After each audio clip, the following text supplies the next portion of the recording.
दोस्तों, एक्टर थलापति विजय ने तमिल राजनीति में हीरो की तरह एंट्री की है।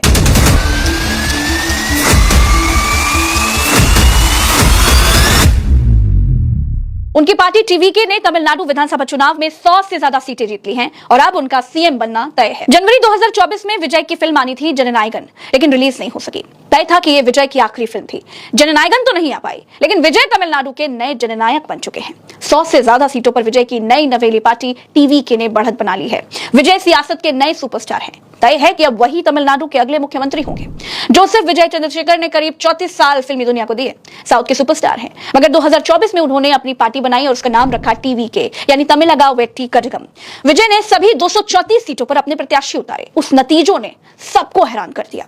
तमिलनाडु की वो सबसे बड़ी पार्टी बन गई। दो दलों की सियासत के बीच तमिलनाडु में तीसरे दल की बहुत शानदार एंट्री हुई। स्टालिन अपनी जीत को लेकर बहुत श्योर थे। कांग्रेस और डीएमके का गठबंधन अपनी सरकार मानकर चल रहा था। और बात जहां तक विजय की है, तो सर्वे करने वाले भी उन्हें सीरियस लेने को तैयार नहीं थे। सिर्फ एक सर्वे ने माना था कि विजय अच्छी सीटें हासिल कर सकते हैं। मगर दोस्तों, विजय ने तो बहुत पहले बता दिया था कि वो तमिलनाडु में इतिहास रचेंगे। There are so many jackals and other animals in the forest, but there will be only one lion, and even if it is single, it will be the king of jungle. It is not only a description but also a clear declaration. Tamil Nadu की राजनीति में विजय की जीत किसी blockbuster film की script से भी ज्यादा रोमांचक है। वहां चुनाव सिर्फ ईवीएम के बटन दबाने तक सीमित नहीं रहा, बल्कि ऐसी लहर में बदल गया जिसने दशकों पुराने किलों को ढहा दिया। पर्दे पर दुश्मनों के छक्के छुड़ाने वाले जोसेफ विजय चंद्रशेखर, यानी नौजवानों के सुपरस्टार थलापति विजय ने असल जिंदगी के चुनावी अखाड़े में वो करके दिखा दिया जिसकी कल्पना शायद बड़े बड़े राजनीतिक पंडितों ने भी कभी नहीं की थी। विजय ने चुनाव प्रचार में जबरदस्त तकनीक का इस्तेमाल किया। तमिलनाडु में विजय का कद स्टारडम की सीमाओं को बहुत पहले पार कर चुका था। वो एक कल्ट बन चुके थे। 90 के दशक में जब उन्होंने करियर शुरू किया तो वो एक चॉकलेटी हीरो थे, लेकिन 2000 के बाद उनका जो मास हीरो वाला अवतार सामने आया, उसने राज्य के युवाओं को यानी जेनजियों की नब्ज पकड़ ली। सिनेमा घरों में उनकी एंट्री पर बजने वाली तालियां वोटिंग बूथों पर खामोश क्रांति में बदल गई। विजय ने अपनी फिल्म के जरिए जो एंटी सिस्टम वाली छवि बनाई थी, लोगों ने उसे सच मान लिया। जब वो पर्दे पर भ्रष्टाचार के खिलाफ लड़ते थे तो जनता को उनमें अपना हीरो, अपना मसीहा दिखने लगा था। आज जो 110 सीटों का आंकड़ा आपको दिखाई दे रहा है ना, वो उसी सालों पुरानी इमेज बिल्डिंग का नतीजा है।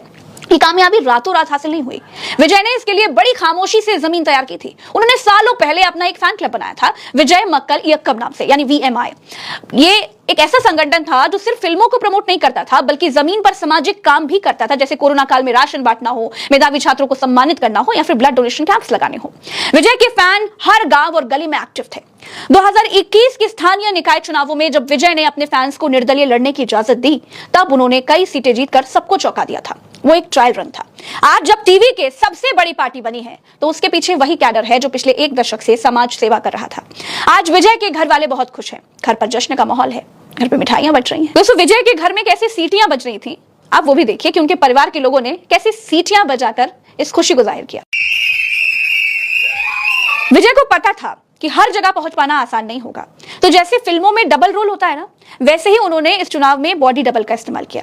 पब्लिक के बीच साइकिल चलाई। दोस्तों, चुनाव में विजय के 7 वादे ऐसे थे जिन्होंने कमाल कर दिया। पहला वादा, बहन बेटियों की शादी में 8 ग्राम सोना देने का वादा। युवाओं को 4000 रुपए महीना बेरोजगारी भत्ता देने का वादा। महिलाओं को सरकारी बसों में मुफ्त यात्रा देने का वादा। क्लास 1 से लेकर 12वीं तक 15,000 तक की मदद का वादा। हर फैमिली को 1 साल में 6 LPG सिलेंडर मुफ्त देने का वादा। 60 साल तक की घर की मुखिया महिला को हर महीने 2500 रुपए देने का वादा। इन तमाम वादों ने कमाल कर दिया। विजय की पार्टी का सिंबल सीटी है। विजय ने महिलाओं से कहा कि घर के बाहर जो अल्पना बनाइए, उसमें सीटी जरूर बनाइए। बच्चों से कहा कि वो अपने मम्मी पापा के कान में सीटी बजाएं, और तब तक बजाएं जब तक वो वोट देने ना जाएं। हाईटेक प्रचार और वादे विजय को काफी मजबूत कर गए।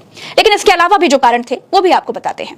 देखिए, तमिलनाडु में करीब 3 करोड़ महिला वोटर्स हैं और पहली बार मतदान करने वालों की संख्या 15 लाख के करीब है। विजय ने जेनजी, फर्स्ट टाइम वोटर्स और महिला वोटर्स पर पूरा फोकस रखा। डीएमके सरकार के खिलाफ एंटी इनकम्बेंसी का फायदा भी विजय को मिला। विजय के पास हर जिले में फैन बेस तो था ही, अपने लोग भी थे जो इस चुनाव में बहुत मददगार साबित हुए। विजय किसी गठबंधन में शामिल नहीं हुए। उन्होंने खुद को शुद्ध विकल्प ब्रांड बताया। विजय ने तमिल अस्मिता को भी मुद्दा बनाया। दूसरा, विजय का स्टारडम तो था ही था। वाकई दोस्तों, विजय ने इतिहास रच दिया तमिलनाडु में। इतने कम वक्त में एक नई नवेली पार्टी को खड़ा करना और उसके बाद उसको सत्ता में ले आना, ये आसान नहीं है। विजय से तमिलनाडु के लोगों को बहुत उम्मीदें हैं और अब देखना होगा कि पर्दे का सुपरस्टार पॉलिटिक्स में कितना खरा साबित होता है। लोकतंत्र में जनादेश से ऊपर कुछ नहीं होता। अब तो बारी विजय की है वादों को पूरा करने की। दोस्तों, विजय ने टिकट्स भी बहुत सोच समझ कर दिए। विजय ने अपने ड्राइवर के बेटे को टिकट दिया। दोस्तों, जयललिता और करुणानिधि के निधन के बाद तमिलनाडु की राजनीति में एक तरह के नेतृत्व का शून्य पैदा हो गया था, जहां एआईएडीएमके बिखराव से जूझ रही थी और भाजपा अपनी जगह बनाने की कोशिश कर रही थी।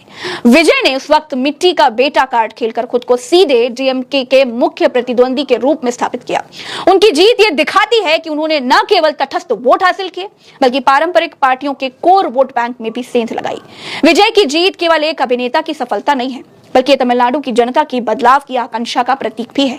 उन्होंने द्रविड़ मॉडल को चुनौती दिए बिना उसमें अपना विजय मार्क जोड़ दिया।